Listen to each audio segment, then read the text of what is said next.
Emma Sharp, can I sit here? 4 words. That was all he said.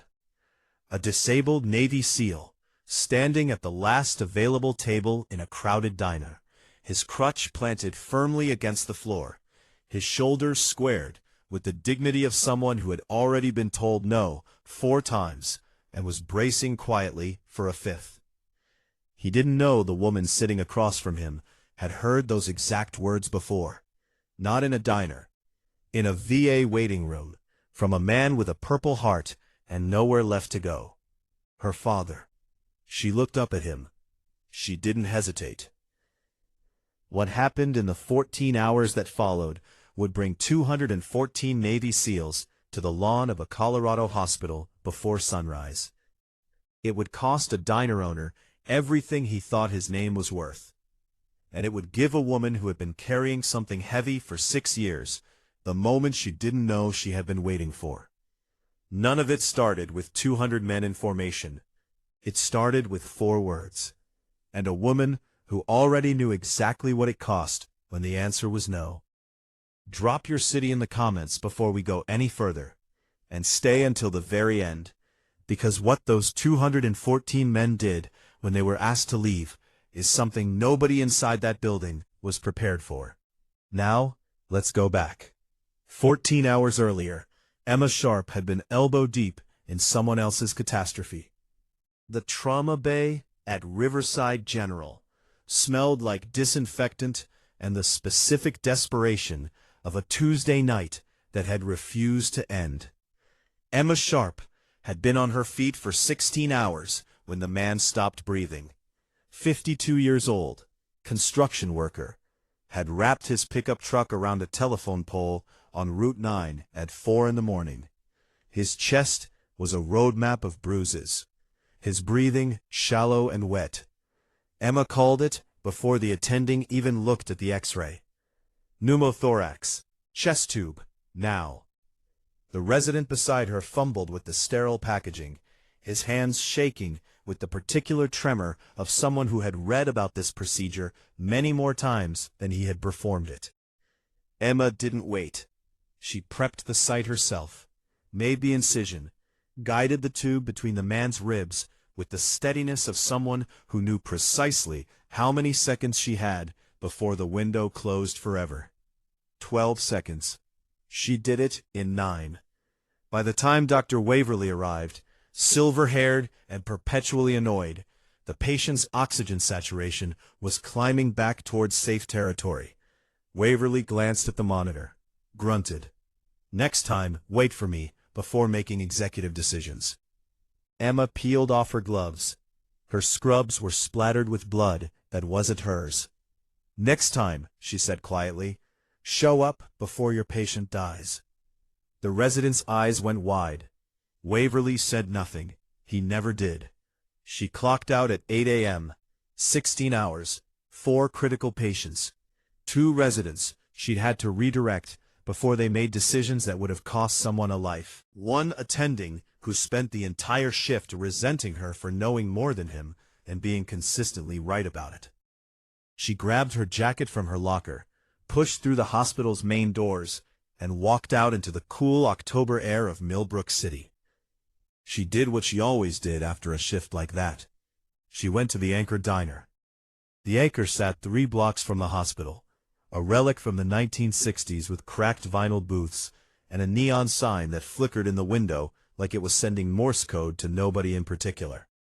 The coffee was terrible, consistently, reliably terrible, in a way that had become its own kind of comfort. Emma had been going there since her first week at Riverside General. She knew which booth had the best light. She knew Marianne took her order before she sat down. She knew the eggs were always right, even when everything else wasn't. She pushed through the door at 8:17 a.m. and slid into her usual booth by the window. She had just wrapped both hands around her coffee mug when the door opened again. The man who walked in moved carefully, deliberately, his weight supported by a crutch tucked under his right arm, his left pant leg pinned neatly against his thigh below the knee. He wore a faded navy t-shirt, cargo pants, and a baseball cap pulled low over his eyes. He paused just inside the door and scanned the room the way people scanned rooms when they had spent enough years in places where reading a room was the difference between coming home and not. The diner was full, every booth taken, every stool at the counter occupied. He approached the first booth. Two men in business suits, laptops open, coffee going cold beside their keyboards. The nearest one looked up for exactly 1 second. "We're expecting someone. Sorry." Derek Stone nodded, moved on. The next booth. A young woman in nursing scrubs, already halfway through her breakfast, a textbook open beside her plate. Kept her eyes on the page. "I'd rather eat alone, if that's okay." Derek nodded, moved on. Third table. A man in his 60s, retired by the look of him, newspaper folded to the crossword. He glanced at the crutch, at the pinned pant leg. Something flickered across his face that wasn't quite discomfort and wasn't quite recognition. "My wife's joining me any minute now." "Better not." His wife was not joining him. His coffee was the only cup on the table. Had been the only cup for the 40 minutes he'd been sitting there. Derek nodded, moved on. Fourth table. A woman with her teenage son, both of them on their phones, plates already cleared. No reason in the world to be taking up a 4-person booth, except that they were. The woman looked up when Derek stopped, looked at his crutch, at his pant leg, back at her phone. "We're leaving soon. Not worth it." Derek's jaw tightened, just slightly. The only visible sign of what 4 consecutive rejections in the space of 3 minutes felt like when you had learned to absorb things quietly. He turned toward the counter. The counter was full. Emma had watched every single one of them. She had not meant to. She had been watching the parking lot through the window, her hands around her mug, her mind still half in the trauma bay with the construction worker and his climbing oxygen saturation. Then movement caught her eye, a man on a crutch being turned away from a booth. Then another. Then another. By the fourth, she wasn't watching the parking lot anymore. She was watching her father. Not this man, not this diner, but the memory that lived in her chest like a stone she had never found a way to put down. Her father, coming home from Fallujah with a limp, and a look in his eyes that said he had left the best parts of himself somewhere in the sand. Staff Sergeant Daniel Sharp, Marine. 22 years of service. A Purple Heart earned carrying wounded men on his back through fire that most people never saw in nightmares. A man who came home and found a country that shook his hand at the airport and then looked straight through him every time he walked into a room. She remembered sitting with him in a VA waiting room when she was 26. The way he had stood at the check-in desk for 4 minutes while the administrator took a personal phone call. The way he had sat in the only available chair beside a man who pulled his coat closer when Daniel sat down. The way her father had looked at the floor and said nothing because he had learned that saying something cost more than it returned. Daniel Sharp died 3 years after that waiting room. Alone. In a motel room outside Denver. His PTSD untreated. His VA claims buried in a system that was too slow and too indifferent to reach him before he ran out of reasons to wait. Emma had been 29. She had never stopped carrying it. Derek approached her booth last. He stood for a moment, crutch planted, shoulders squared despite everything. Up close, she could see the faint scars on his forearms, the kind that came from things that happened fast and left marks that lasted. His eyes were calm in the way that wasn't the same as being fine. "Can I sit here?" he said. 4 words, careful, low, the voice of a man bracing for an answer he had already heard 4 times that morning. Emma looked at him. She didn't hesitate. "Please," she said, "I'd actually appreciate the company." Something moved across his face, small and real and gone almost before it arrived. Relief. He sat. They didn't talk about the war. They talked about the aftermath, the adjusting, the particular strangeness of being trained for something that no longer existed in the form you were trained for.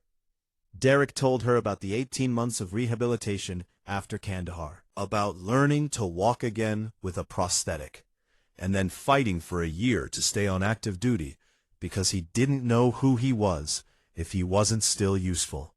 Emma told him about her father. Not all of it, just enough. Derek listened without interrupting, without the careful sympathy people performed when they were waiting for their turn to speak. He listened the way people listened when they already understood from the inside. When he reached for the check, Emma was faster. She handed Marianne her card before he could argue. "You don't have to do that," Derek said. "I know," Emma said. "I want to." His throat worked. "Thank you," he said quietly. Then, after a moment, "Thank you for your service." She looked at him directly. "Same to you," she said, and meant it in a way that went all the way down. They walked out together into the cool morning. Derek's truck was parked 2 spaces from Emma's car. Virginia plates.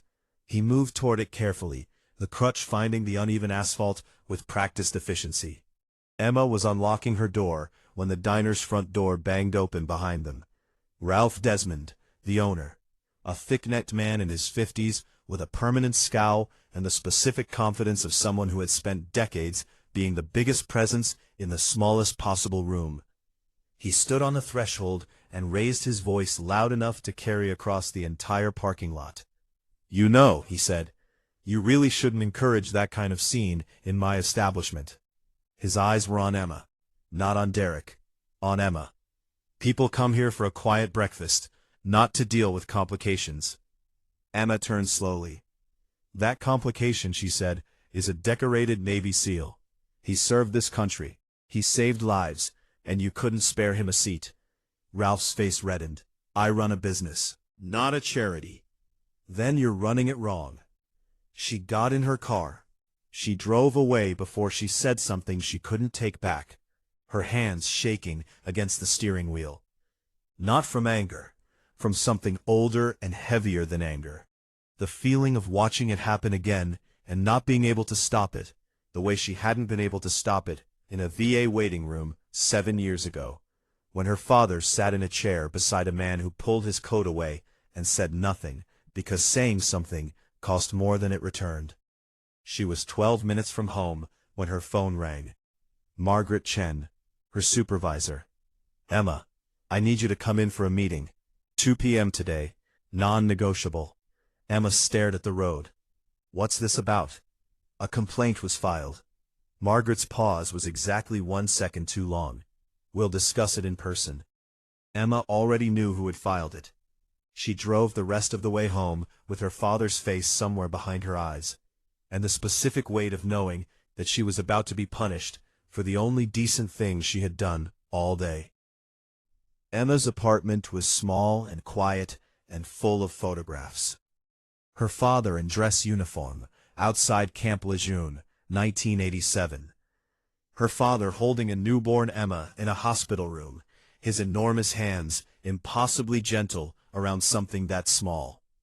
Her father standing at the rim of the Grand Canyon, the summer before his second deployment, squinting into the sun with the particular expression of a man trying to memorize something he wasn't sure he'd see again. She had not taken the photographs down after he died. She had not moved them either. They were just there, the way grief was just there. Not always loud, not always present, but permanent in the way that things became permanent when you stopped pretending they would ever fully leave. She showered, changed into clean clothes, sat on the edge of her bed, and stared at the wall for 20 minutes. Then she drove back to Riverside General. Margaret Chen's office smelled like burned coffee and careful language. Margaret was in her early 50s, sharp-featured, reading glasses on a chain, the permanent expression of someone managing a crisis that never fully resolved before the next one arrived. She slid a folder across the desk before Emma had fully sat down. "We received a complaint this morning," Margaret said, "from Ralph Desmond, owner of the Anchor Diner." Emma looked at the folder without opening it. "He alleges that you engaged in inflammatory behavior while wearing hospital-affiliated attire." Margaret's voice was the voice of someone reading from a document rather than saying what she actually thought. "Specifically by creating a public scene regarding military service and implying discrimination against a customer." Emma's jaw tightened. "I was off the clock. I wasn't in scrubs. I had my jacket on. You were seen leaving the hospital in scrubs earlier that morning. The connection was made. Connection to what? I bought breakfast for a veteran. That is the entire story. Margaret removed her glasses, rubbed the bridge of her nose. It's more complicated than that, Emma. How? Ralph Desmond's brother. Margaret's voice dropped slightly. Vincent Desmond. He sits on the hospital's board of directors. He called Wells this morning. He's pushing for disciplinary action. Emma stared at her. You're suspending me. Pending a formal review. Margaret met her eyes for just a moment, before looking away. It's standard procedure when a board member files a complaint through official channels. I saved a man's life at 4 in the morning. Emma's voice was very quiet. 16 hours on my feet. And I'm being suspended because I bought breakfast for a veteran and called out the man who refused to seat him. Margaret said nothing. That's what this is. Margaret said nothing. Emma stood. Her chair scraped loudly against the floor. She made it halfway to the parking lot before her pager went off. Mass casualty. Route 9. Multiple vehicles. All hands. She stood in the corridor, outside the administrative wing, and looked at the pager. She was suspended. She was not supposed to be here. She turned around and ran. The emergency department was already controlled chaos by the time she pushed through the doors. Gurneys in the hallway, paramedics calling out vitals, residents scrambling to triage patients who kept arriving faster than the board could track them. Waverly was at the center of it, flushed and barking orders, and when he saw Emma he didn't ask about her status. Scrub in, he said, now. She didn't argue. The first patient was a teenager, skull fracture, unequal pupils. The second was a woman in her 30s, internal bleeding, pressure dropping. The third was Derek Stone.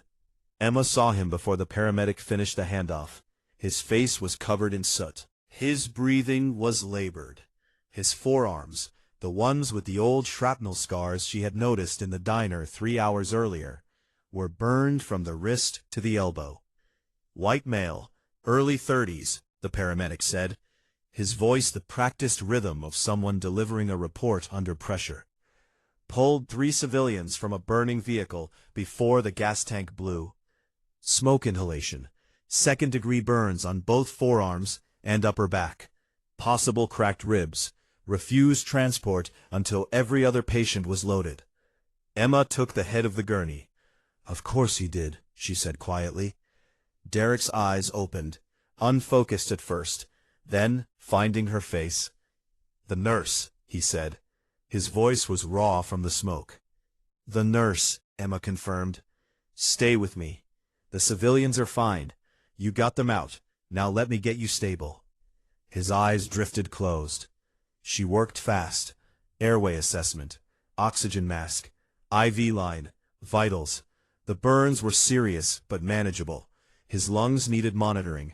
She moved him toward a treatment room and had his chart started before the attending arrived.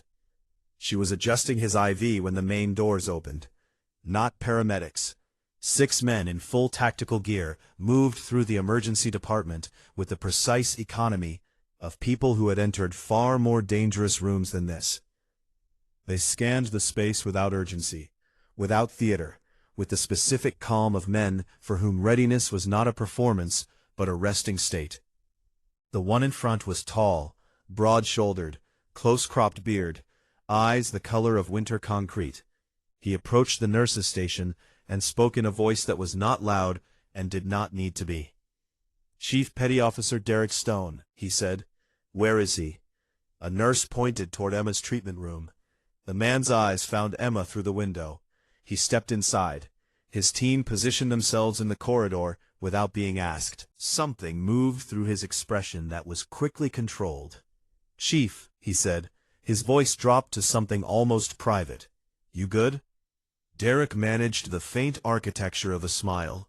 Been better, Commander. The man turned to Emma.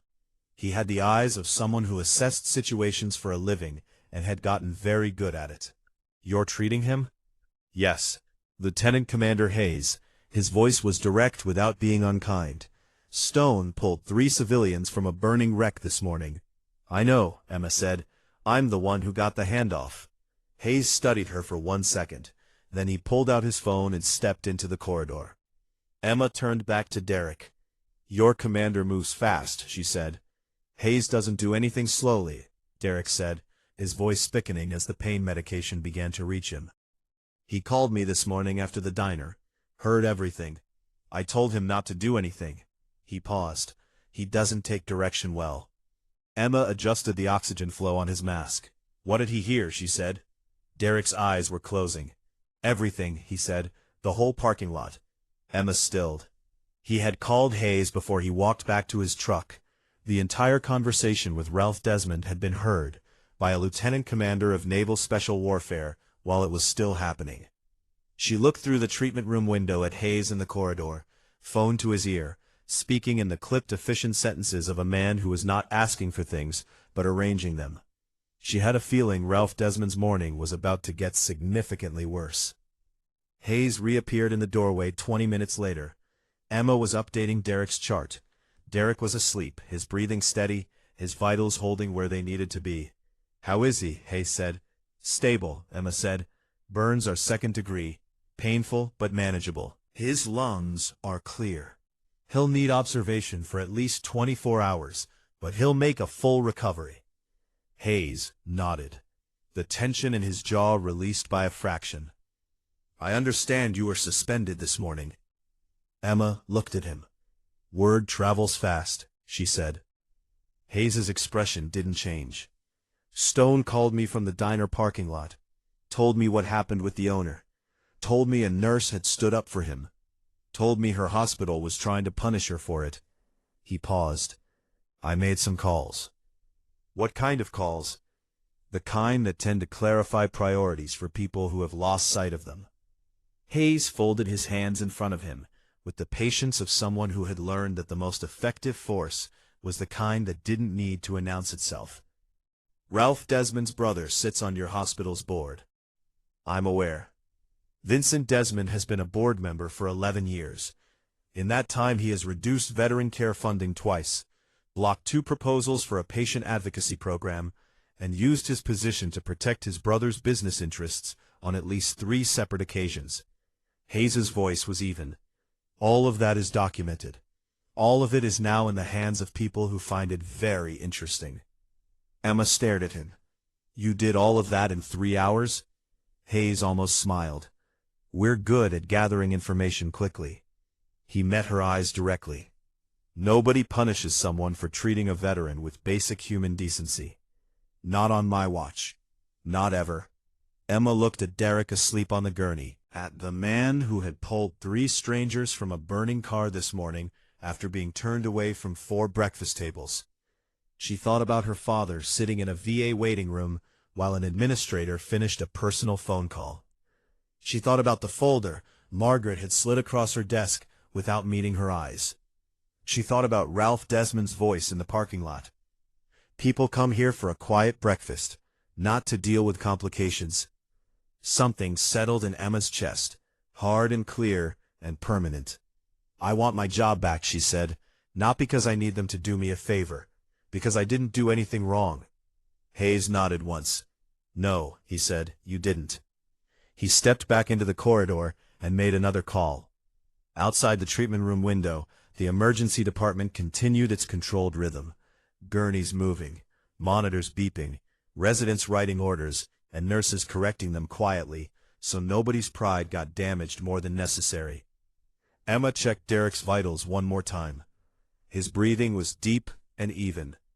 On his forearm, below the edge of the burn dressing, half hidden, was a tattoo she hadn't noticed before. Small, simple, the kind of thing you didn't put somewhere visible because it wasn't for anyone else. 4 words in plain block letters. Leave no one behind. Emma stood at his bedside in the quiet of the treatment room and felt something crack open in her chest that had been sealed shut for 6 years. Her father had a tattoo on his left shoulder. She had not thought about it in years. Semper Fidelis. Always faithful. She pulled Derek's chart from the wall mount and went back to work. The call came at 11 p.m. Emma was in the break room. Terrible coffee. Fluorescent lights doing what fluorescent lights did at 11 o'clock at night in a hospital break room, which was illuminate everything without warming anything. She had been on her feet for 27 hours, with a 2-hour gap in the middle, that she had spent sitting in Margaret Chen's office, being told her career was in jeopardy for buying breakfast for a stranger. Her phone buzzed on the table. Margaret Chen. Emma stared at it for one full ring before answering. Emma. Margaret's voice had a quality to it that was different from the afternoon. The careful, institutional language was gone. What was underneath it was something more human and considerably less comfortable. I need you to come to Director Wells' office, now. Emma looked at her coffee. Am I still suspended? She said. A pause. Just come, Margaret said. Director Gregory Wells was a man in his 60s who wore his authority the way some men wore expensive watches, visibly, carefully, as a signal to the room about what kind of person was in it. He was not wearing it well tonight. He sat behind his desk with the expression of a man who had made several phone calls in the last 3 hours that had not gone the way phone calls were supposed to go. Beside him sat a woman Emma didn't recognize, late 40s, navy blazer, the specific posture of someone whose job was to manage situations that had gotten out of hand. Margaret stood near the window. She didn't look at Emma when she came in. Miss Sharp. Wells gestured to the chair across from his desk. Please sit. Nurse Sharp, Emma said. She sat. Wells cleared his throat. We've been made aware of some developments this afternoon that have caused us to reassess the situation regarding your suspension. He folded his hands on the desk in a way that was meant to signal control, and signaled the opposite. It has come to our attention that the complaint filed by Mr. Ralph Desmond may have involved certain irregularities. Emma waited. Specifically, Wells continued, it appears that Mr. Desmond's brother, our board member Vincent Desmond, may have exerted undue influence on the complaint process in a manner that doesn't reflect our institutional values. Emma looked at him. He filed a bogus complaint to punish me for calling out his brother's discrimination, she said. That is what happened. You can say that out loud. Wells' jaw tightened. The woman in the navy blazer leaned forward slightly. Miss Sharp, I'm Patricia Okafor, Hospital Legal Counsel. We want to be clear that the hospital does not endorse what occurred, and we are taking immediate steps to address it. What steps? Emma said. Your suspension is being lifted effective immediately. Full back pay for the period of suspension. The complaint will be expunged from your record entirely. Wells looked like the words cost him something. And Vincent Desmond has been asked to recuse himself from all personnel matters pending a full review of his conduct as a board member. Emma looked at Margaret. Margaret was looking at the window. Emma thought about the folder Margaret had slid across the desk without meeting her eyes 8 hours ago. About the way she had said, it's more complicated than that, instead of, this is wrong, and I'm going to say so. She thought about her father, about the number of people who had watched what was happening to him and called it complicated instead of calling it what it was. She looked back at Wells. I want to know something, Emma said. Wells waited. The veteran care funding. Emma kept her voice level. Vincent Desmond reduced it twice in 11 years. Was any of that reviewed before tonight? Or did it take Hayes making phone calls to make it worth looking at? Wells was quiet for a moment that lasted slightly too long. We will be conducting a full review of all relevant board decisions, Patricia Okafor said carefully. That is not an answer, Emma said. No, Margaret said quietly from the window. Everyone looked at her. Margaret turned from the window. Her reading glasses were in her hand. She was turning them over and over, the way people handled things when they needed something to do with their hands. No, she said again, it wasn't reviewed. None of it was reviewed, because it was easier not to review it. She looked at Emma directly for the first time since Emma had walked in. I knew about the funding cuts. I knew about the advocacy proposals. I signed off on administrative decisions that I knew weren't right, because raising them would have cost me more than staying quiet. She paused. I was wrong. I should have said something years ago. and I didn't, and I am sorry." The room was very quiet. Emma looked at the woman who had handed her a suspension folder without meeting her eyes, and was now standing at a window at 11 o'clock at night, telling the truth in a room where the truth was not convenient for anyone. She thought about what it cost to say something when saying something cost more than it returned. She thought about her father saying nothing in a VA waiting room. She thought about Derek's tattoo, "Leave no one behind." "Thank you," Emma said, "for saying that." Margaret nodded, once, small, the nod of someone who understood it was not enough and was not going to pretend it was. She went back to Derek's room at midnight. He was awake. The pain medication had leveled off enough to leave him alert. He had the television on with the sound muted and was watching the closed captions scroll across a news segment he wasn't really following. He looked at her when she came in. "How'd it go?" he said. Suspension lifted. Complaint expunged. Emma sat in the chair beside his bed. "Vincent Desmond is under review." She paused. Margaret apologized. Derek studied her face. "You don't look like someone who just won," he said. Emma was quiet for a moment. "My father spent 3 years trying to get the VA to process his claims," she said. "He made phone calls. He filed paperwork. He sat in waiting rooms. He did everything right, and the system just kept being too slow and too indifferent and too comfortable with its own complications to reach him in time." She looked at her hands. Tonight, Wells sat behind his desk and said they'd be conducting a full review, and I thought about all the full reviews that happened after my father died, and how none of them brought him back. Derek said nothing. He let the silence be what it was. "That's the thing about justice," Emma said finally. "It feels different when it comes too late for the person it should have protected." Derek reached over and turned off the muted television. The room went quiet. "Tell me about him," Derek said. "Your father. Not the VA, not the PTSD. Just him. Who was he before all of it?" Emma looked at Derek. Nobody had ever asked her that before. Not like that. Not with the specific intention of knowing him as a person rather than as a casualty of a system. She sat back in the chair. "He made terrible jokes," she said, "the kind where the punchline arrived about 30 seconds after you thought the joke was over. He laughed at his own jokes before he finished telling them. He could not tell a joke without laughing at it first." Derek smiled. "He taught me to read maps," Emma said. "Paper maps. He said GPS was fine until it wasn't, and when it wasn't, you needed to actually know where you were. He taught me to tie 7 different knots. I only remember 4 of them now. He coached my soccer team for 2 years, even though he knew nothing about soccer." She paused. "He was a terrible soccer coach. We lost every game. We didn't care."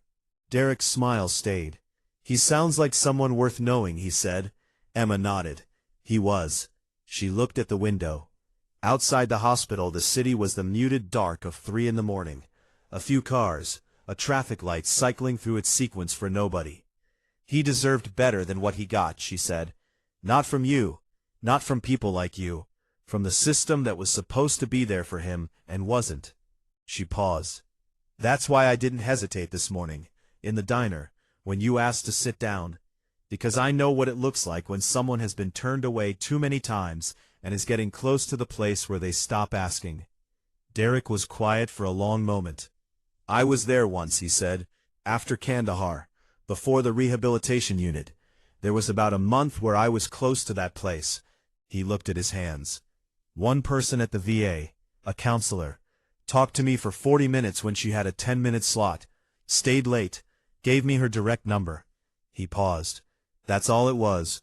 40 minutes. One person who had 10 minutes and gave me 40. Emma looked at him. "What was her name?" she said. "Carol," Derek said. "Carol Reyes. I sent her a letter after I made it through. Never heard back. Don't know if she ever got it." Emma looked at the window. "I hope she got it," she said. "Me too."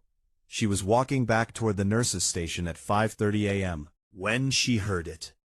Not a sound exactly. More like a change in the quality of the silence. The security guard at the front desk was standing instead of sitting. His hand rested on the desk beside his radio, without touching it. His eyes were on the glass doors that faced the hospital's front lawn. Emma followed his gaze. The sky outside was the specific gray of a morning that hadn't decided yet whether it was going to be clear or clouded. The lawn was wet from overnight rain. The parking lot lights were still on, orange and steady, the way they stayed until the sun made them unnecessary. And standing on the lawn in perfect silence were men. Rows of them, perfectly spaced, perfectly still. Some in uniform, some in civilian clothes that they wore the way people wore clothes when the uniform was inside them, regardless of what was on the outside. They faced the hospital entrance with the particular stillness of people who were not waiting to be noticed and were not going anywhere. Emma counted, without meaning to. She stopped at 40 and understood that 40 was not close to the total. The security guard looked at her. "Do you know what this is?" he said. Emma looked at the lawn. 214 Navy SEALs had driven through the night from 4 different states to stand on a wet lawn in Colorado before sunrise, because a nurse had bought breakfast for one of their own, and a diner owner had tried to make her pay for it. "Yes," Emma said. She pushed through the glass doors. The cold hit her, the wet grass under her shoes, the particular silence of 200 men who had decided that silence was the correct register for what they were doing. At the center of the formation stood Hayes. Medals she didn't have the knowledge to name, catching the first gray light of morning. Beside him, on crutches, his burns freshly dressed beneath his sleeves, stood Derek Stone. He should not have been out of bed. His chart said 24 hours of observation, minimum. He was out of bed. Emma stopped in front of them. The lawn was silent, except for the distant sound of the highway, and somewhere a bird that hadn't noticed what was happening. Hayes spoke first. His voice was level and clear, and carried without effort. "Nurse Emma Sharp," he looked at her directly. "6 years ago you lost your father, a Marine who served 22 years and came home to a system that failed him. You carried that. You carried it into every shift and every trauma bay and every moment when it would have been easier to look away, and you didn't look away." He paused. "Yesterday morning, you didn't look away." Emma's throat tightened. She held it. Derek shifted his weight on his crutches. His eyes found hers. "You asked me why you let me sit down," he said. "I want to tell you what that meant. Not the gesture. Not the gesture." He paused, finding the words carefully. "What it meant to be seen. To have someone look at you without calculating the cost of acknowledging you. To have someone say, 'Please sit down,' like it wasn't a complicated decision, like it was just the obvious thing." He paused. "I haven't had someone make it feel that simple in a long time." Emma pressed her lips together. Behind Derek and Hayes, the formation was completely still.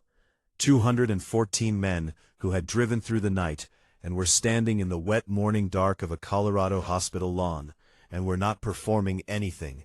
They were just there. The way people were just there, when there was nowhere else they were supposed to be. Emma looked at all of them. She thought about her father. She thought about Carol Reyes and the 40 minutes she gave when she had 10. She thought about the folder Margaret slid across the desk without meeting her eyes, and the way Margaret had stood at the window at 11 o'clock and told the truth anyway. She thought about the 4 rejections she had watched Derek absorb in 3 minutes at the Anchor Diner.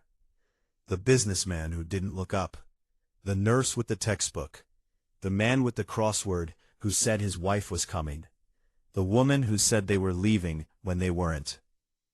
She thought about the 5th table. She thought about how little it had cost her. She looked at Hayes. "He deserved a seat," she said. That was all. Hayes held her gaze. "That was everything," he said. Behind him, the formation moved as one. 214 men brought their right hands to their brows in a salute that was not a performance, and was not for the cameras that had begun to appear at the edge of the parking lot. It was for a woman who had offered a chair, and for the man she had learned it from. Emma stood on the wet lawn of Riverside General Hospital in the gray October morning and let it land. The formation and the silence and the weight of 6 years of carrying something she had never been able to put down, and the specific feeling of understanding that her father's story had not ended in a motel room outside Denver. It had ended here, on a Tuesday morning in October, with his daughter standing her ground. She went back inside at 6:15 a.m. She clipped her badge back onto her lanyard. She checked Derek's chart, updated his morning vitals, adjusted his pain medication, and made a note in the system that he was ahead of projection on recovery. Derek was sitting up when she came in. He watched her move through the room with the efficiency of someone returning to their natural state. "You okay?" he said. Emma hung his chart back on the wall mount. "I have 3 patients to check on, and Waverly's going to be here in 40 minutes, and I need to prep the trauma bay before he arrives, or he'll spend the entire morning being insufferable about it." She looked at Derek. "So yes, I'm okay." Derek smiled. It was a full smile, the kind that reached his eyes and stayed there. "Good," he said. Emma moved toward the door. "Derek," she said without turning around. "Yeah, thank you for sitting down." She walked out into the corridor. The morning shift was arriving. The day was beginning its particular rhythm of controlled emergency. The fluorescent lights were doing what they always did. Somewhere a monitor was beeping, and someone was answering it, and the work was continuing the way the work always continued regardless of what had happened the night before. Emma Sharp clipped her badge straight, put her hands in her pockets, and went to check on her patients. Down the hallway behind her, through the glass doors, on the wet lawn of Riverside General, 214 men were quietly dispersing into the gray Colorado morning.